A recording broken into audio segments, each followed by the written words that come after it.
Bwana Yesu asifiwe, Bwana Yesu asifiwe.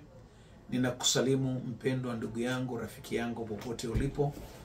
Karibu tuendelee na vipindi vyetu katika channel yako pendwa ya Bado Kuna Ushindi TV. Anayekuletea masomo ya leo tena ni mimi ndugu yako na rafiki yako. Bwana Yesu asifiwe sana. Tuna msururu wa masomo mengi mazuri, ninaamini yanaendelea kukubariki.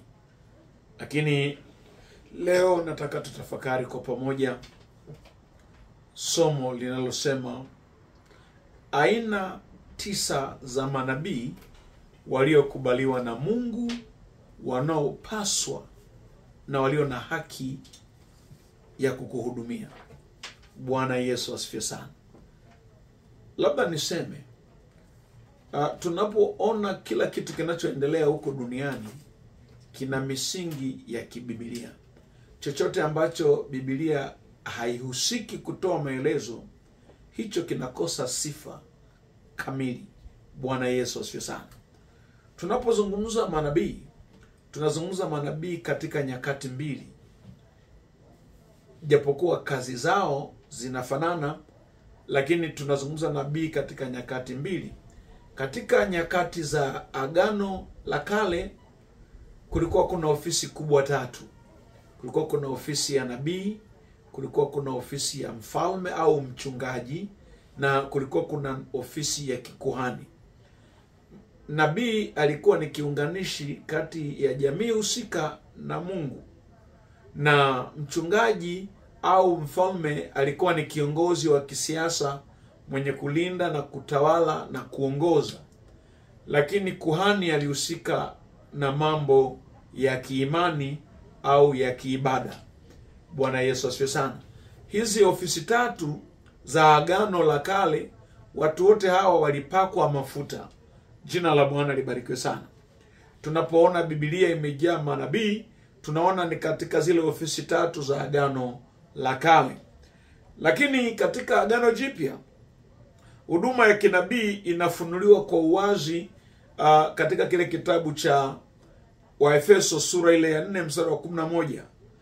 Paulo anajaribu kujibu maswali ya watu wa Efeso waliokuwa wanataka kujua huduma zipi zinapaswa kufanyika katika Agano Jipya. Kumbuka, Agano Jipya limetokea baada ya kifo cha Kristo, na Agano Jipya lilitokea kwenye ile karamu aliyoifanya Yesu, ile ya wanaita Last Supper, aliyoifanya kule kwenye milima, kwenye ule mlima wa Getsemani. Bwana Yesu asifiwe sana. Naomba unisikilize mtumishi wa Mungu. Kwa hiyo Paulo anajaribu sasa kufafanua kwa kina huduma zinazopaswa kuwepo. Ukianzia ile sura ya 4 wa Efeso mstari wa 8 mpaka wa 11, anasema naye alipokwisha kupaa aliteka mateka. Alipoteka mateka akaacha, anaanza ofisi ya kwanza mitume, anakuja ofisi ya pili manabii, anakuja ofisi ya 3 wainjilisti, anakuja ofisi ya 4 wachungaji na walimu. Lakini kazi yao hawa ilikuwa ni kuujenga mwili wa Kristo na kuukamilisha. Haleluya. Mwili wa Kristo maana yake kanisa. Wamewekwa kwa kundi moja, wakisaidiana kuhakikisha kazi ya Kristo inafikia lengo lililokusudiwa na Mungu. Kwa hiyo huduma hii ya kinabii ni nguzo katika kanisa. Ni mfereji mkuu unaopitisha mapenzi ya Mungu na ufunuo wake kwa ulimwengu. Kimsingi nabii au msemaji au kinywa cha Mungu si tu yule anayetabiri wakati ujao, bali ni yule anaye nena neno la Mungu katika wakati uliopo. Bwana Yesu asifiwe sana. Naomba unisikilize vizuri mtumishi wa Mungu. Haleluya. Bwana Yesu asifiwe. Naomba unisikilize vizuri. Kuna mambo ninatamani sana uyaelewe. Watu wengi hapa ndipo adui ametupiga chenga. Kwa hiyo kuna watu wanasema kwamba nabii katika Agano la Jipya hayupo, wala sio ofisi iliyowekwa, kwamba unabii ulikuwa tu ni ule wa mwisho na kazi yao kubwa ilikuwa ni kumtabiri ujio wa Yesu Kristo, basi ndio ilikuwa kazi ya nabii. lakini sio ukweli ambao tunapaswa tujue. Jina la Bwana libarikiwe sana. Sio ukweli ambao tunapaswa tujue. Mungu anataka tujue ukweli zaidi ya huo. Jina la Bwana libarikiwe sana. Mungu anataka tujue ukweli zaidi ya huo. Nabii wamekuwepo, nabii hata sasa wapo, na kazi yao bado haijaisha. Kazi yao bado haijaisha. Kazi yao iko kazi yao mpaka sasa, na wanaendelea kufanya kazi hiyo. Sasa umuhimu wa nabii katika majira yetu tulio nayo sasa, katika ulimwengu wa sasa wenye kasi, wenye ghasia za kijamii na giza za kiroho, sauti ya kinabii wa kweli ni muhimu sana zaidi kulikoni hapo awali, kwa sababu kuu zifuatazo. Nisikilize. Biblia inatueleza kwamba sasa hivi nabii wanahitajika sana kulikoni zamani. Wanahitajika sana. Kumekuwepo na uzushi mwingi, kumekuwepo na uongo mwingi, kumekuwepo na ulaghai mwingi, kumekuwepo na wizi mwingi. Kwa hiyo ofisi hii ya nabii ni ya muhimu sana, kwa maana inafanya kazi zifuatazo. Kazi ya kwanza, kazi ya ofisi ya nabii ni kuleta uongozi wa kimungu katika jamii husika. Kwa hiyo nabii kazi yake ni kutoa dira iliyo wazi ya mafunuo kutoka kwa Mungu, akiomba na kuleta kufunua kile ambacho labda kinaleta mkanganyiko kidunia, na kuwatengenezea watu na kuwapa njia sahihi ambayo wanapaswa kuipita ili wafikie kusudi la Mungu. Kwa hiyo nabii anapokuwepo sasa ni muhimu sana, kwa sababu hatuna manabii wa kweli walio wengi. Ndio maana unaona dunia leo inakwenda harijojo, inakwenda katika namna ambayo hakika inachanganya watu. Leo badala ya nabii kuwajenga, wamechanganyikiwa. Watu wengi wamechanganyikiwa sana. Bwana Yesu asifiwe sana. Katika kitabu cha Samueli wa kwanza sura ya 9 na mstari wa 9 anasema hivi: hapo zamani katika Israeli, mtu alipokwenda kuuliza neno kwa nabii, Mungu husema hivi: haya, tuende kwa muonaji, maana mtu aitwaye sasa nabii hapo mwanzo aliitwa muonaji. Kwa hiyo kazi yake ilikuwa ni kutaka kuleta mwongozo wa kimungu katika jamii fulani. Lakini kazi ya pili alikuwa ni kazi yake kusahihisha upotovu. Alikuwa analeta mwongozo sahihi, kuwaondoa watu kwenye upotovu ili watembee katika njia iliyo sahihi. Walikuwa wanatoa hukumu ya kinabii, wanaita prophetic correction. Walikuwa wanasahihisha kama watu wanataka kukosea, wanaleta usahihisho kwamba ni njia ipi wangepaswa watu wapite ili watembee sawasawa na mapenzi ya Mungu.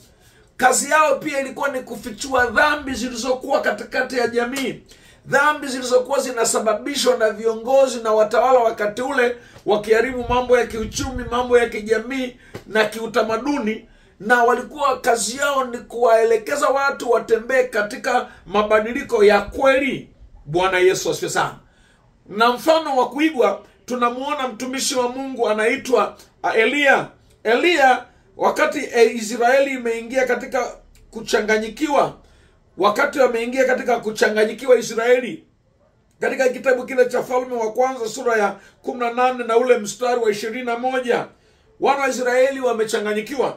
Inasema, naye Elia akawakaribia watu wote akasema, mtasitasita katika mawazo mawili hata lini? Bwana akiwa ndiye Mungu mfuateni, bali akiwa Baali ni mungu, haya mfuateni yeye. Wale watu hawakumjibu neno lolote.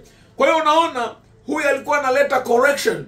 Anajaribu kuambia watu njia waliokuwa wanaifuata sio njia sahihi, ni njia ambayo imepotoka. Ndio ilikuwa kazi ya manabii. Lakini tunaona katika ulimwengu tuliona leo na tunaotembea nao, badala ya manabii kuwaongoza watu kama Mungu atakavyo, manabii wengi wametumika kuwaingiza watu vichochoroni. Watu wengi hawana imani za kweli leo kwa sababu wameingizwa vichochoroni na wale ambao walinyanyuka kama manabii, lakini walikuwa wamebeba ajenda ya siri. Inawezekana kwa kujua, wengine kwa tamaa za fedha, lakini wengine kwa ulaghai, lakini wengine pasipo kujua. Bwana Yesu asifiwe sana. Lakini kazi ya tatu ya nabii ilikuwa ni kuwatayarishia watu njia. Haleluya! Wanawatayarishia jamii kwa ajili ya kurudi kwa Kristo. Nabii leo kazi yake ni kutayarisha mioyo ya watu wajiandae kwa ajili ya kurudi kwa Kristo. Kristo anarudi. Ndio kazi na injili ambayo walipaswa kuisimamia, wakieleza namna ambavyo Kristo atakuja, wakifundisha mafundisho ya Mungu. Unajua nabii pia ni mwalimu, japokuwa watu wengi hawajui, kwa sababu huwezi kuwaambia watu watembee katika njia sahihi kama huwezi kuwafundisha misingi sahihi inayopaswa kutembea kwayo. Bwana Yesu asifiwe sana.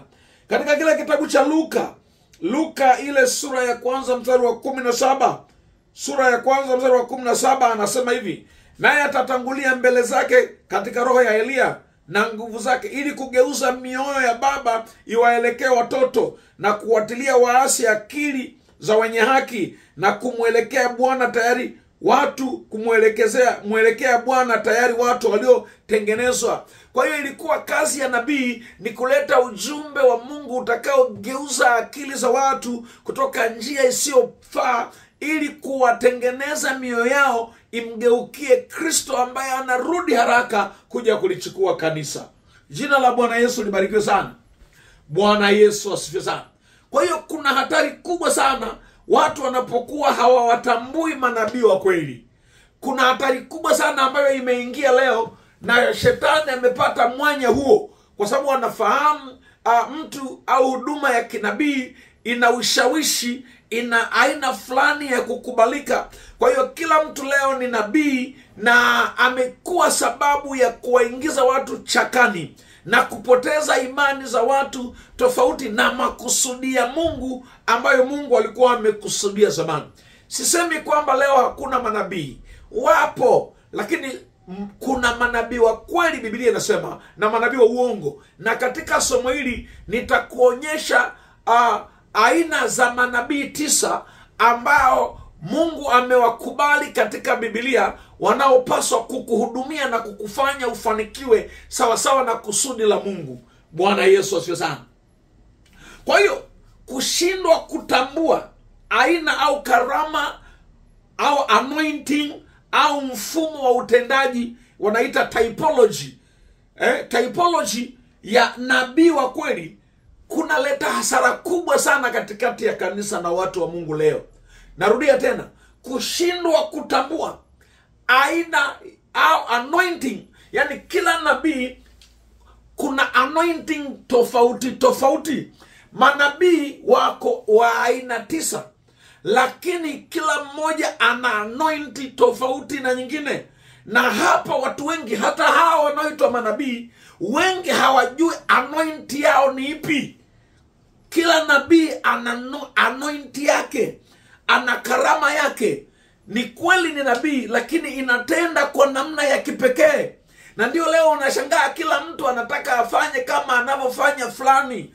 Sivyo Biblia inavyoelekeza mtu wa Mungu. Kwa hiyo katika fundisho hili nitakueleza aina 9 za manabii. Anointing yao iko vipi? Utawatambuaje? Wanapaswa kufanya kazi namna gani? Akikuhudumia mtu anointing namna hiyo, utajuaje na atakuelekezaje? Kwa sababu Mungu anao manabii wa aina nyingi, na utendaji wao kila mmoja ana faida kwa wakati wake na kwa kusudi la Mungu ndani yake. Bwana Yesu asifiwe sana.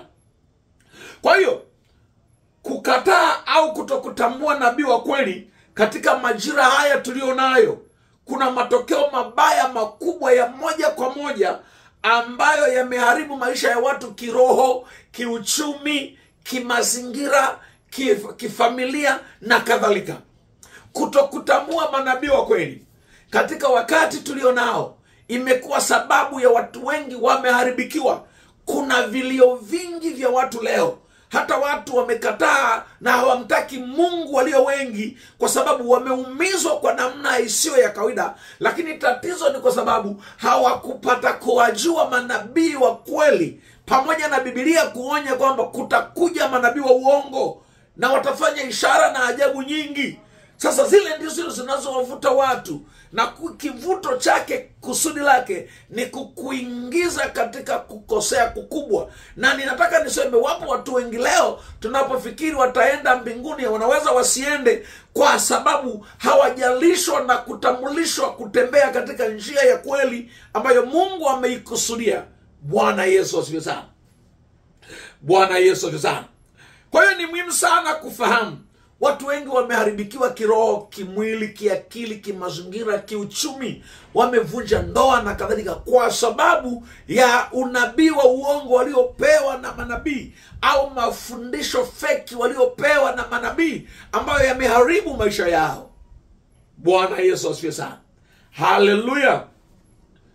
Katika Amosi ile 3:7 anasema Mungu hawezi kufanya jambo lolote asipowafahamisha watumishi wake manabii.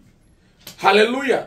Kwa hiyo, kwanza, nabii usipomtambua, kuna kuwepo na hasara kubwa ya ulinzi wa kimungu, kwani tunakosa kupokea maonyo.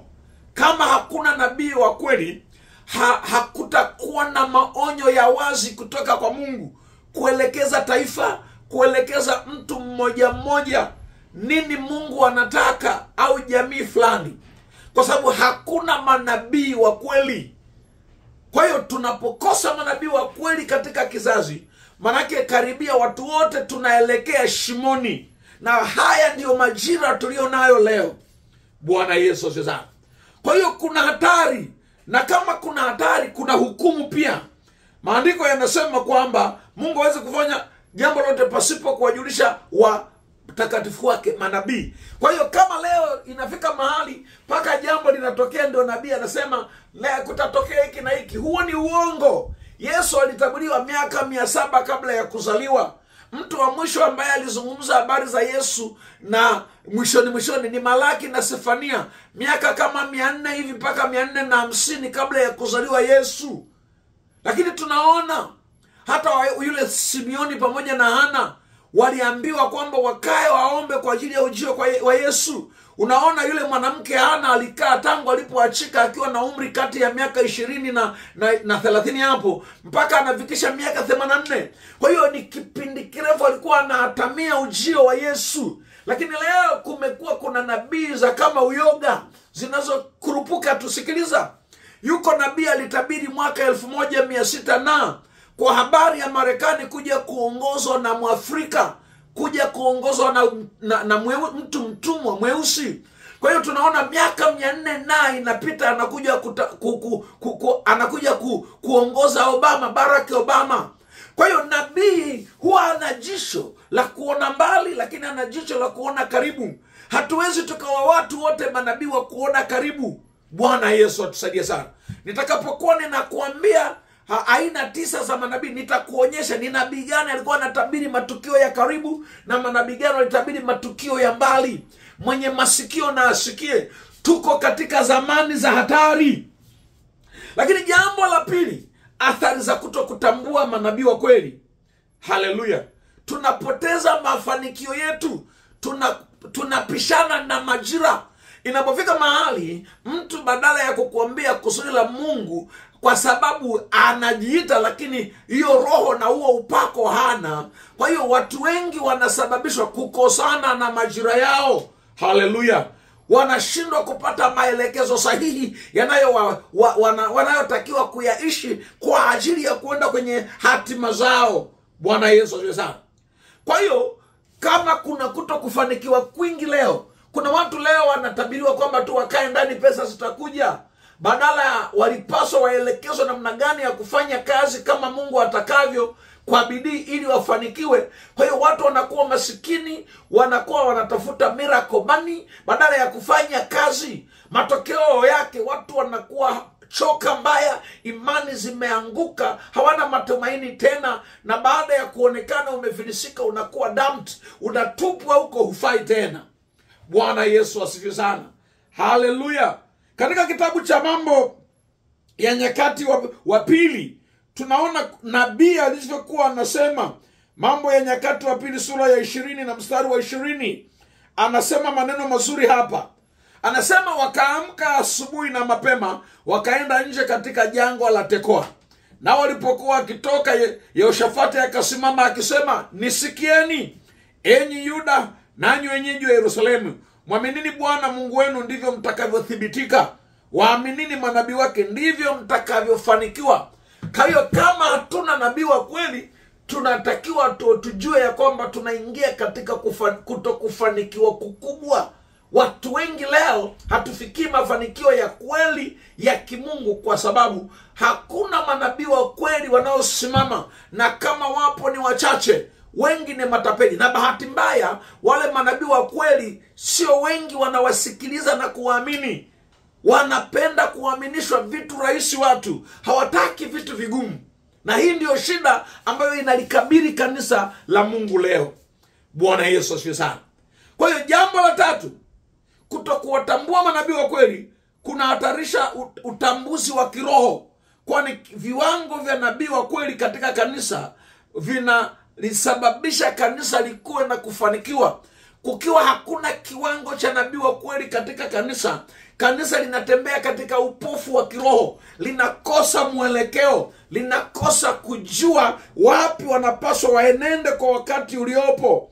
Kwa hiyo unaona, nabii ni mtu wa muhimu sana katika majira haya. Kama yule nabii atakuwa ni kweli anajitambua na kweli ni miongoni mwa wale wenye upako halisi unaokubaliwa na Mungu kukuhudumia.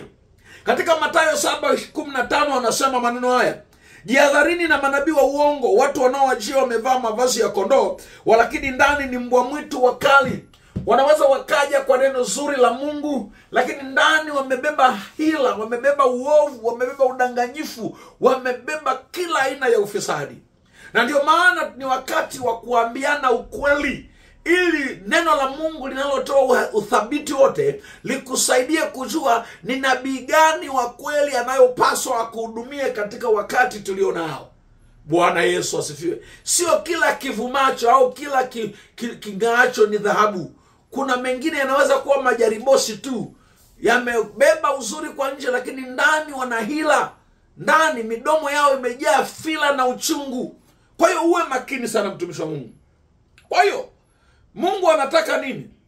Anatutaka tukatae manabii wa uongo wanaosababisha tusifikie hatima zetu kwa ukamilifu, wanaosababisha tusielewe maelekezo ya Mungu ya majira na wakati, wanaotusababisha tusijue nyakati za Mungu zilizopo, wanaotusababisha tusipokee ujumbe sawasawa na kusudi la Mungu na unaohakikishwa na neno la Mungu.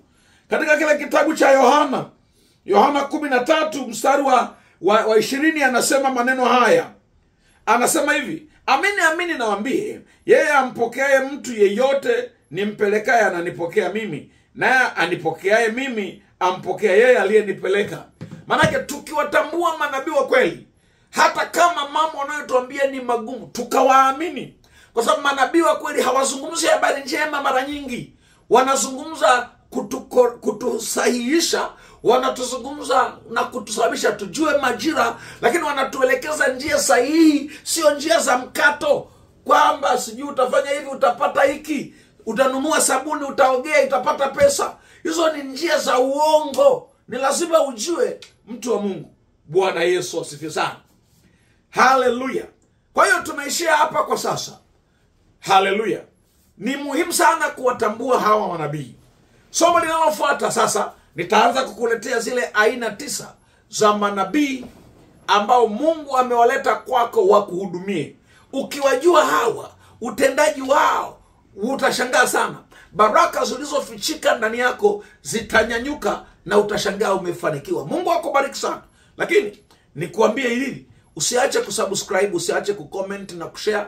Wewe ni mtu wa thamani na wa muhimu sana kwa ajili ya kutushika mkono kwa huduma hii. Ili kazi hii ya Mungu ifanyike kwa mafanikio na ufanisi, tunahitaji vitendea kazi vingi tuweze kukuletea vitu vizuri katika standard inayokubalika. Tunahitaji utusaidie kwa support yako ya kusubscribe, kucomment na kushare. Bwana Yesu atusaidie sana. Mungu akubariki sana. Washirikisha wengine. Tuna vipindi vingi, kwa hiyo usikose vipindi vinavyofuata. Kwa hiyo hii ni episode yetu ya kwanza. Tunakwenda kwenye episode ya pili. episode ile ya pili tutaanza kuzungumza aina 9 za manabii ambao Mungu ametaka uwafahamu kwa ajili ya kukuhudumia kwa mafanikio yako. Ubarikiwe. Amen.